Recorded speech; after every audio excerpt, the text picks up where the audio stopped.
But Jack and the Beanstalk also has other applications, such as the Jewish year. They're looking at 5,784 years in 2024 U.S. And there's an interesting thing.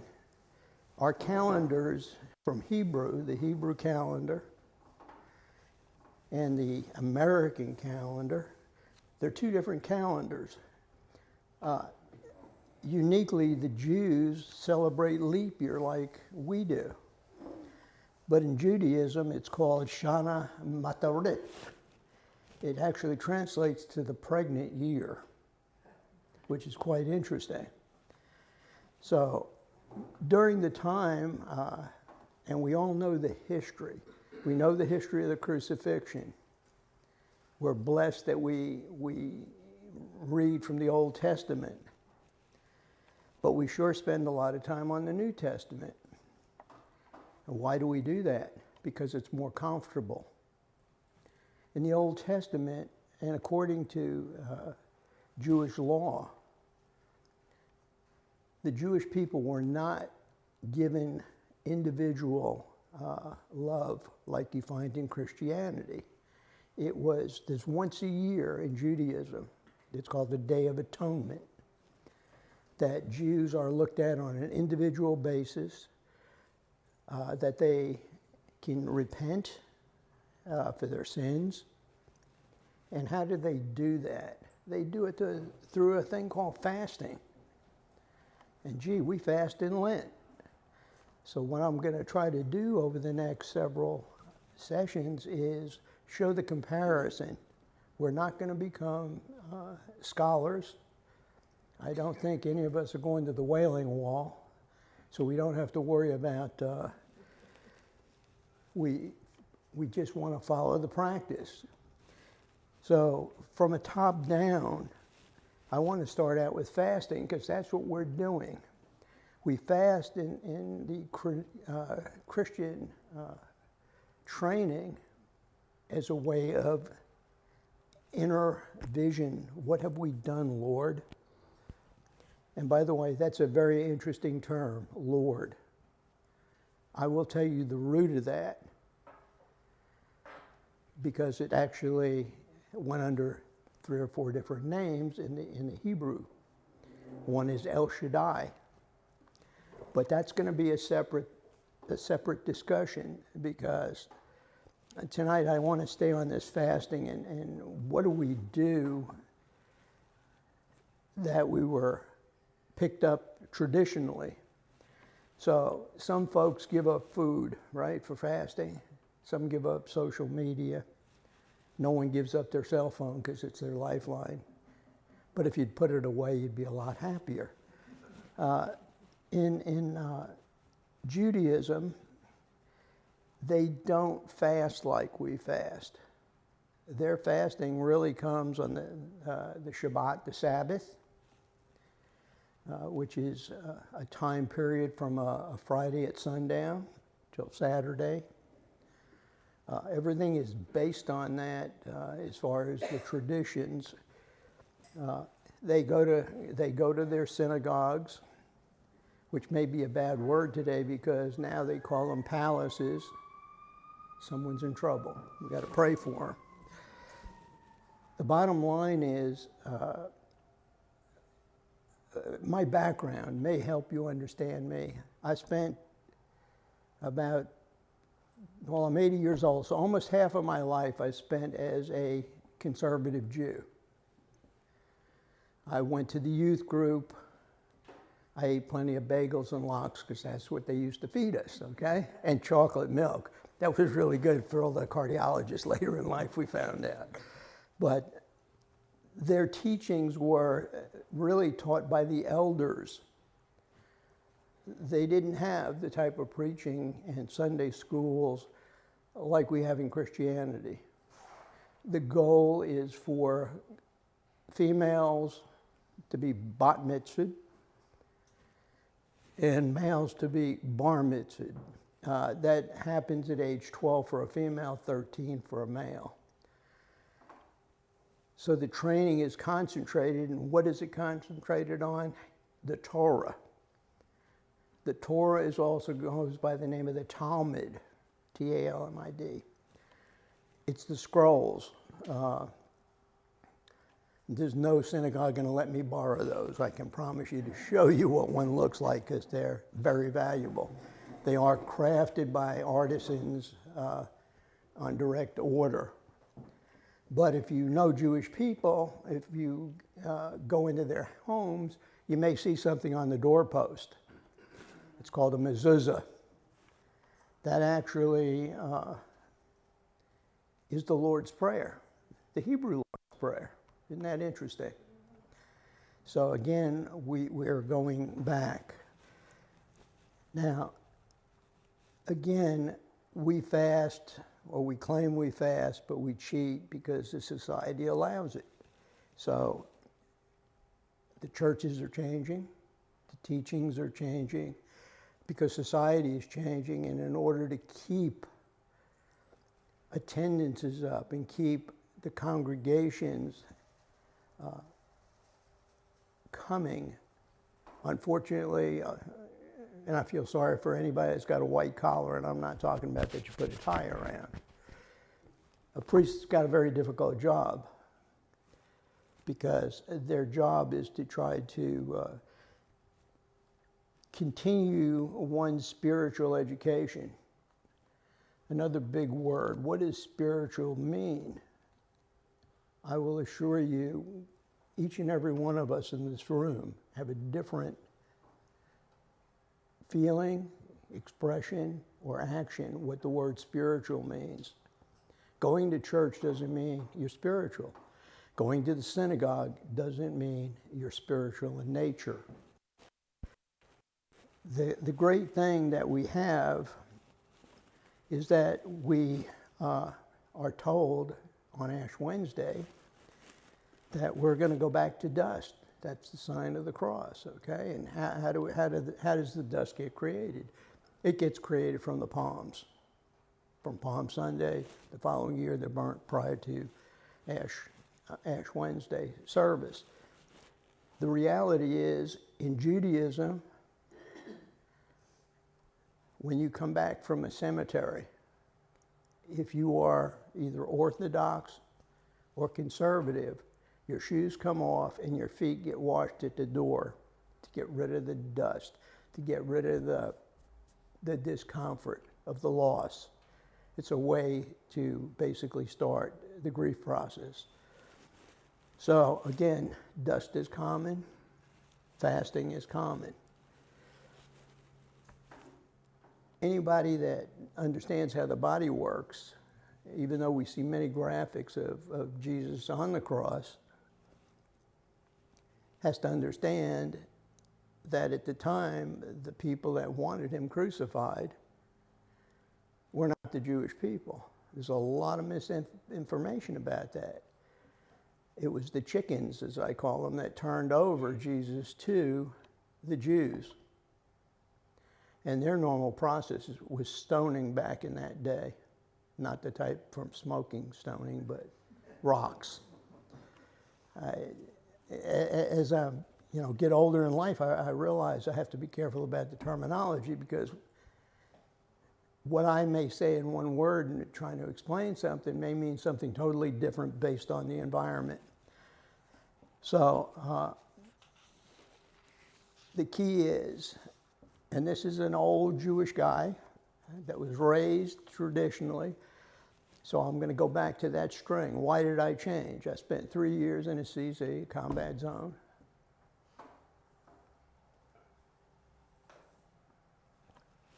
Painful time. We didn't have rabbis. We only had Catholic priests. So if I were in a location, a base, and it was a Sunday, I would go to the Mass. Hey, that wine was pretty good. Didn't quite understand, but I know that the guys that were in my team, they felt better. They weren't tooting the root, in other words, smoking dope, which is depicted as was a Vietnam era issue. Not everybody did it. So it gave me solace. Why? Because I heard the Lord. This was an interesting thing for me. One of my guys got hit. In other words, he was shot. And I grabbed his tags and his cross. And I silver soldered his cross onto my Star of David. In the military, you learn. It don't make a difference what color you are. Don't make a difference what color your hair is. It doesn't really make a difference. You're all brothers. This is what the big syndrome is today with vets, by the way. They've lived together through trauma. That's family. So when I got out of the military, I went to work in aerospace at Kennedy Space Center. And of course, scientists, quote, don't believe in religion. At least that's what the public thinks. Very many are very religious-based people. But you get caught up in that type of business of getting the person to the moon, knowing there's no recovery. So you're working in what I call the spirit zone. This is our job. We have to do it well. I came to Dallas many moons ago for a short job for a Canadian company. And I went to the synagogue. Everybody knows it. It's famous there on Northwest Highway. And I said, you know, I want to join. And the first thing was, they started to come out with a book to tell me how much their membership was. I said, I don't want to buy the place. You know, I just want to come and worship. Well, you can't because you got to pay for the seat. So I was single. And interestingly enough, I met a Christian woman. And she said, you want to go to church? And I said, yeah, no big thing to me. I know there's one God. And ended up in the Episcopal Church. And I know that's a bad word now. It's a bad word because we have differences of opinion. Okay? So the communications of me going into that church, and I remember the priest who was defrocked or almost defrocked, so he wasn't really a good priest. He said to my future wife, what are you doing with this guy? He's Jewish. And that turned me off, and I told my future wife, well, the heck with him. He's not getting my 10%. You know? I mean, I don't need that type of thing. But what I loved about that was the ability of the Old Testament and the New Testament. I said, this group gets it. Now, I was raised in the South, so I know a lot of Baptists, you know.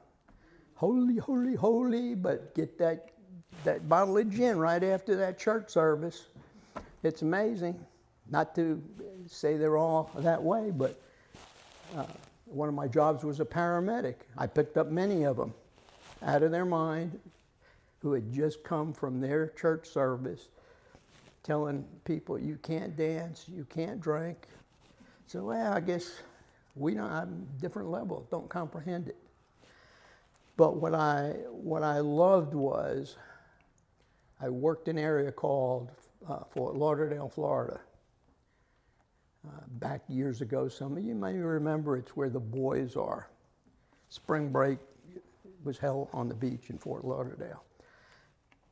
Many of the people that I treated were older Italians.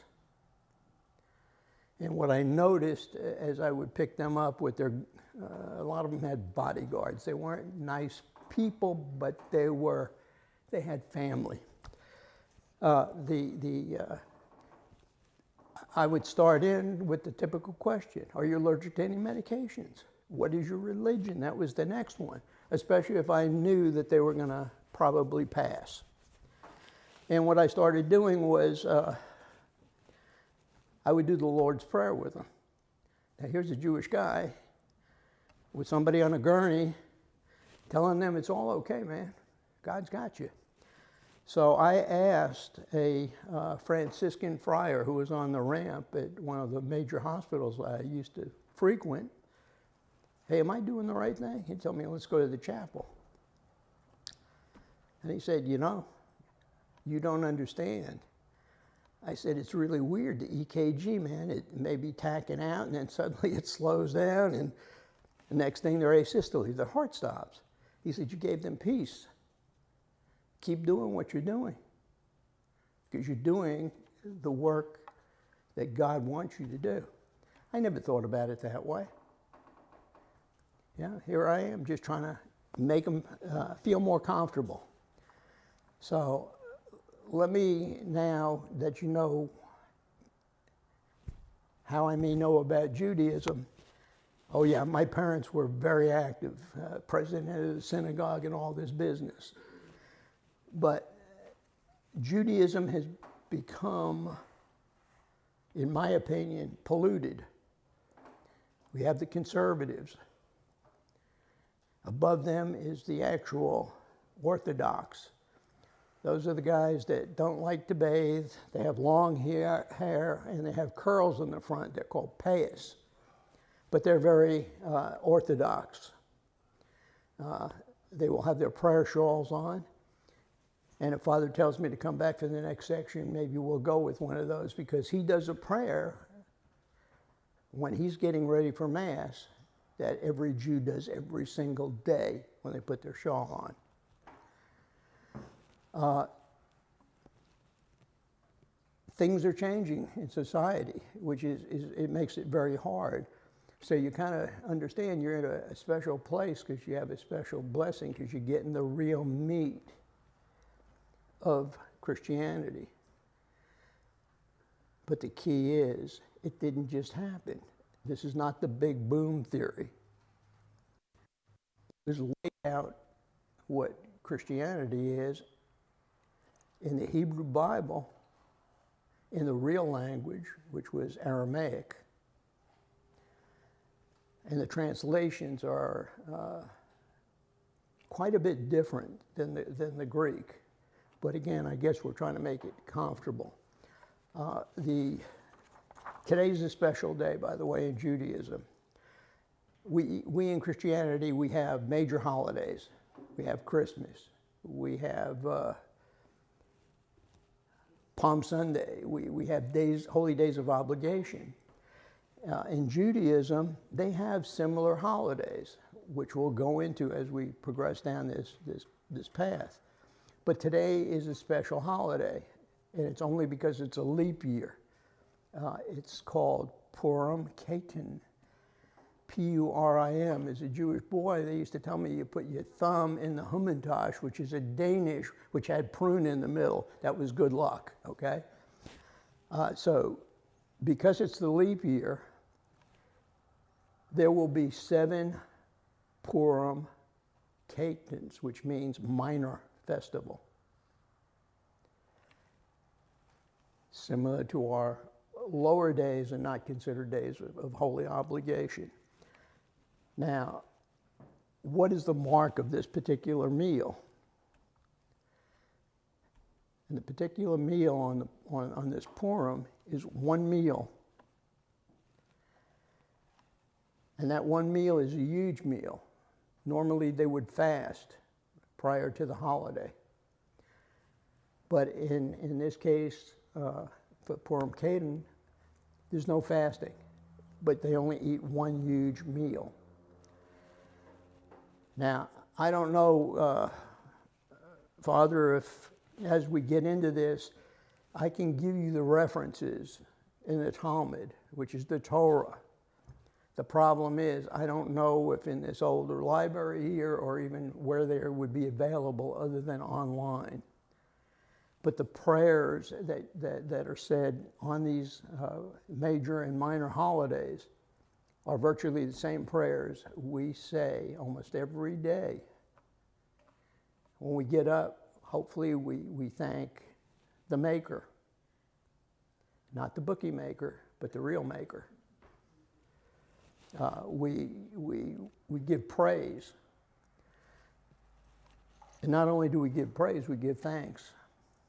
I think I read somewhere where you guys are going through the process of writing a rule of life.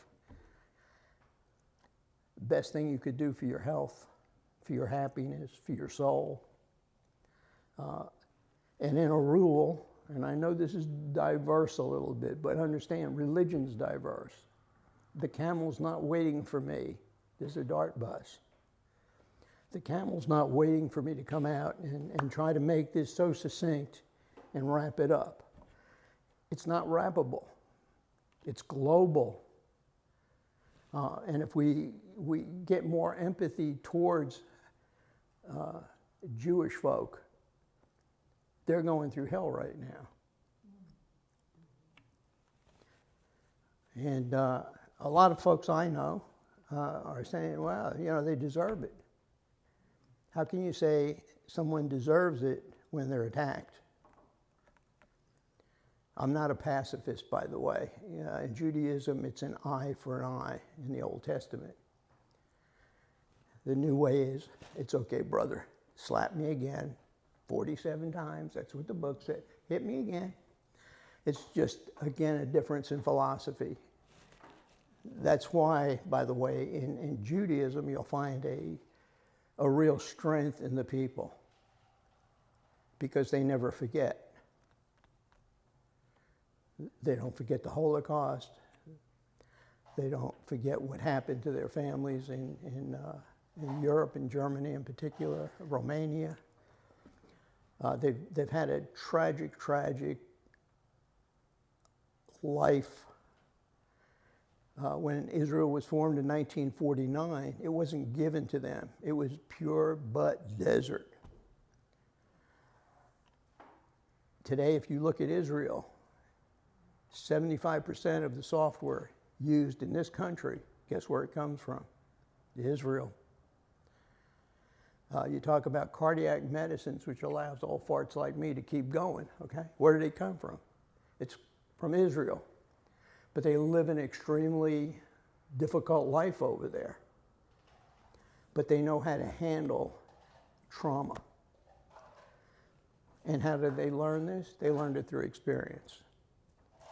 Okay, so hopefully this is the kind of path that I can bring the two forks together so that we understand. And I know that I didn't see what time I started. I figured 15 minutes of this is probably more than enough because we're not into the meat of it. And my plan was not to go into the meat of it today, but to give you some background of where I come from. And by the way, this is my house.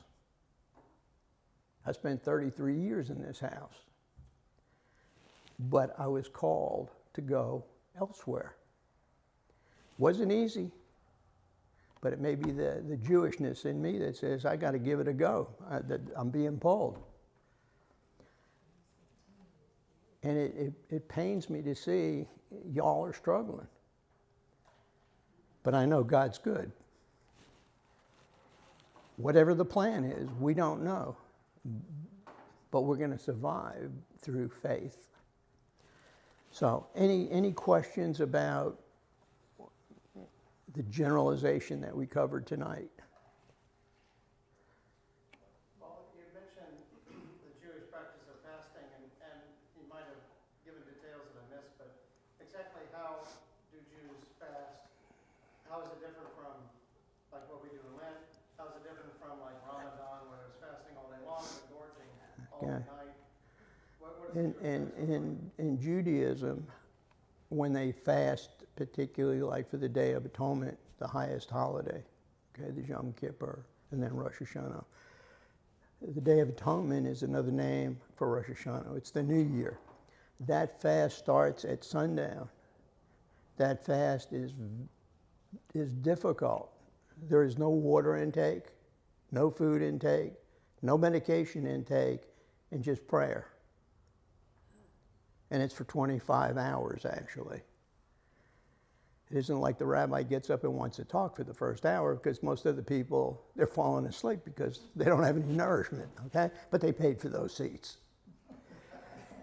So they're going to be comfortable. But the 24-hour fast is similar to Fridays in the Lenten time, where you eat a meek meal. And again, that meek meal is to sustain you. Because the reality is, even though America, we got to work on Friday, you need to study. There's a lady that passed away that went here for many years, Iris Pierce. She told me, do you understand Lectio Divina? And I explained to her what I understood.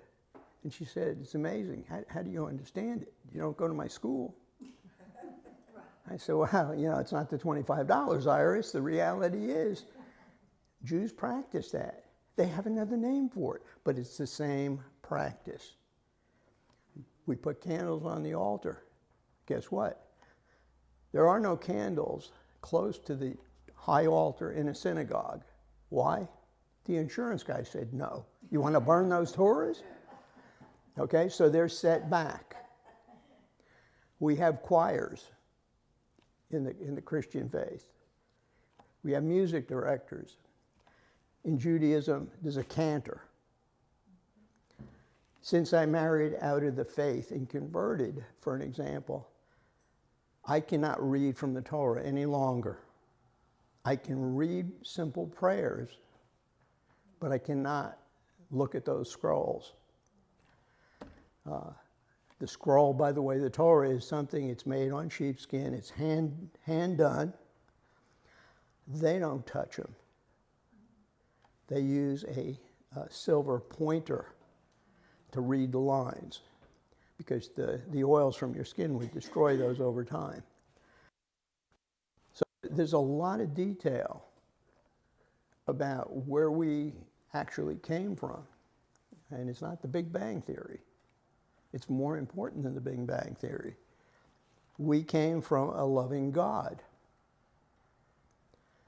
And if anybody doubts what I'm telling you, that there can only be one with many names and many different faces to many different people. Can you imagine someone trying to run this universe? It's like a CEO. They don't know what's going on in the other things. It would be pure chaos. So there is one God.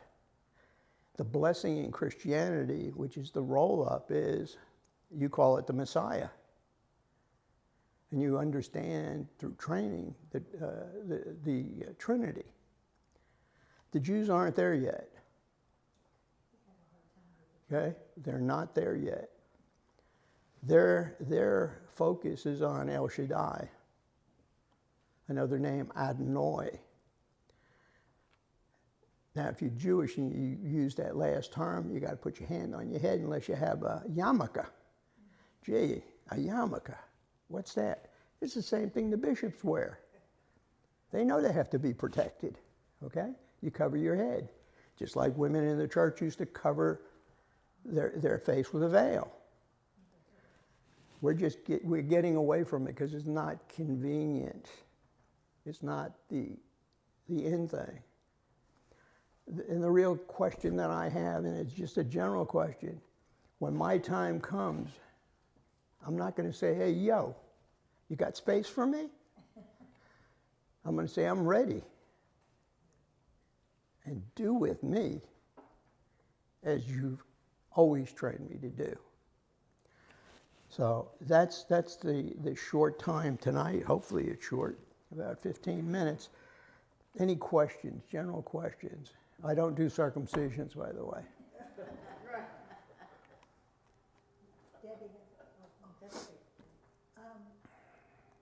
Again, what are the recognized divisions within Judaism? You said conservative, Orthodox. The Orthodox is at the top, Okay. then the conservative, and then the Reformed. There's a thing that the Jews wear called a tallis, the men, okay? Which is the same as when Father vests, he says his prayer, puts it on. I can bring one of those. Off of that tallis, there's 12 tassels. The 12 tassels are for the 12 tribes. That 12 tribes doesn't change no matter what group you belong to. It's just how you pray. And obviously the Reformed,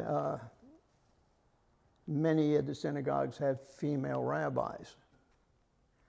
I guess the guys don't want to step up. It's like the prison program I was involved with for years. Could never get guys to step up. Well, don't expect the guys inside to get any better if you're not willing to put some effort out to reach out to them and, you know, lift them up. I have some things that I can bring. The Jewish guys that are in the military, which is required in Israel, and women also. But the Jewish guys, when they pray separate.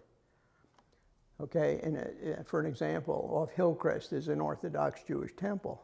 The men sit on one side, there's a screen, and the women are on the other side. Now you're going to walk in the same way, but you ain't going to sit together. So again, it's based on the practice of a given shul or temple or synagogue.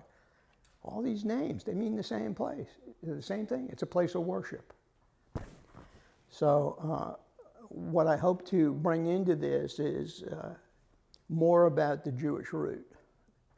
The one that I think is really a decent talk that I put together is on the Lord.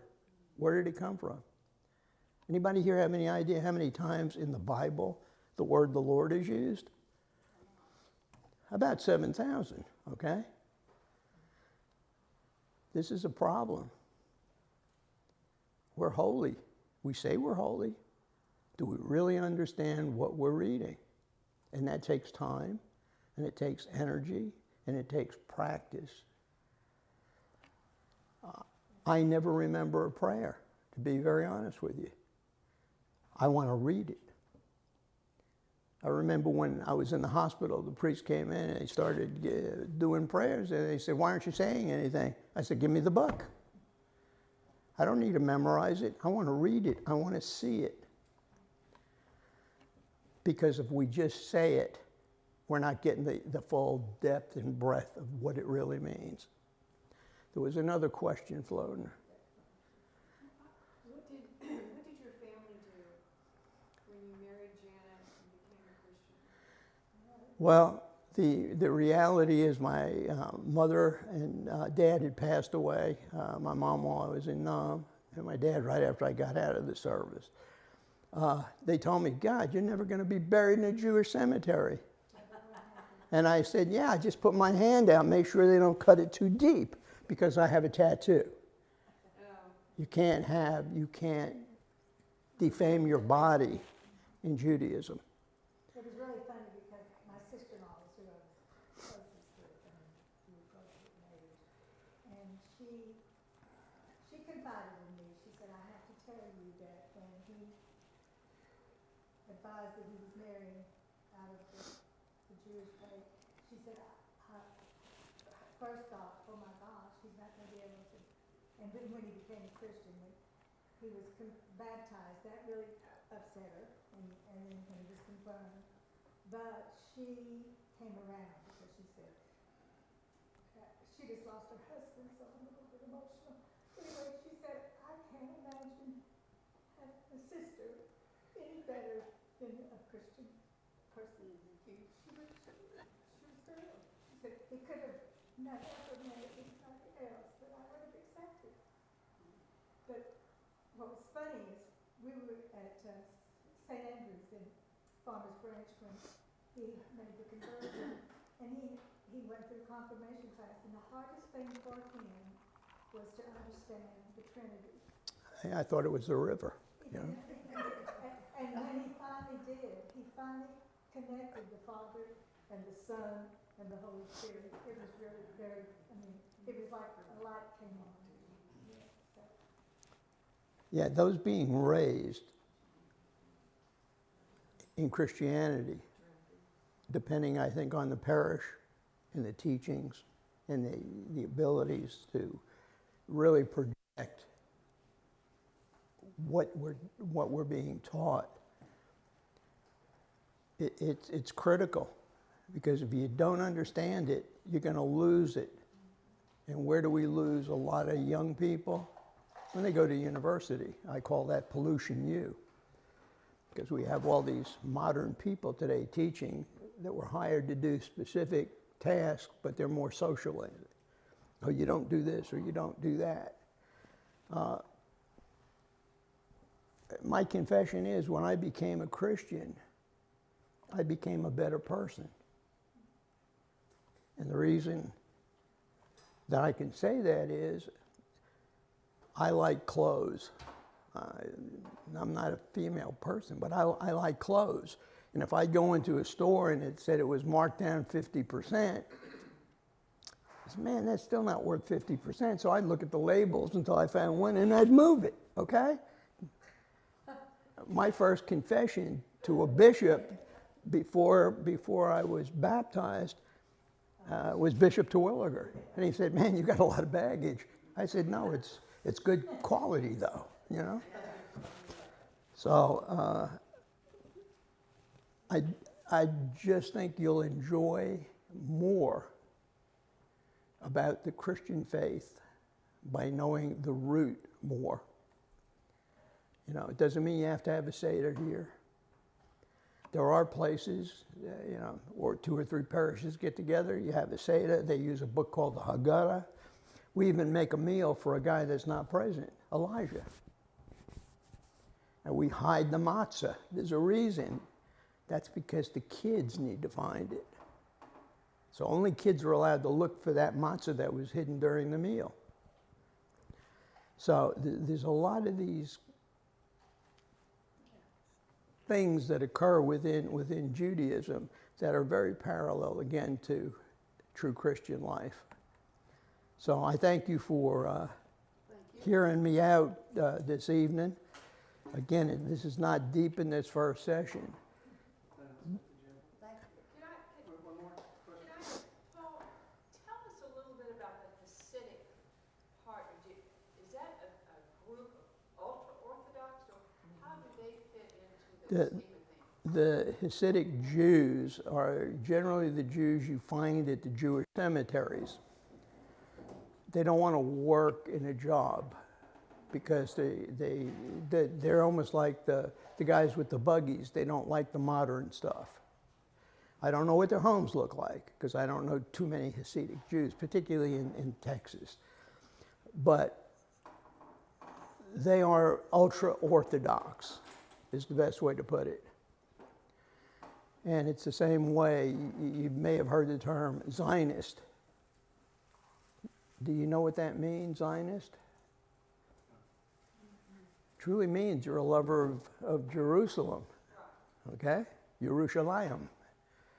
So there are many Christians, believe it or not, that are deeply, deeply involved. And I'm not talking about Jews for Jesus. That's another Christian group that believes heavily in the traditions and the preachings in Judaism. But I think we are, as a country, becoming so radicalized with all the trash that's on social media. TV is another media that we don't know the truth. And I think it's very harmful to our souls. Okay. And Texas is getting to be a little nuts. Let's face it, when you say you can't have an abortion, that should be between a woman and her doctor. Or Alabama. And this is being recorded. Somebody's going to think I'm nuts. But Alabama, a great example. Oh, that egg is a child. Well, I guess they don't know basic biology. It takes a hims and a hers to make a child, okay? So how is it a child? So now all the physicians are being told, we don't want to touch it because we could be sued because it came from the Supreme Court. Let's not get into these things. Let's focus on one thing. You're Jew, focus on Judaism. You're Christian, focus on that. because there's a greater love that comes from that than all this is called persiflage. Persiflage is a word I learned when I lectured down at Texas A&M. You know what it means? Bullshit. A kid told me, he said, yeah, that's persiflage. I said, where'd that come from? I thought it was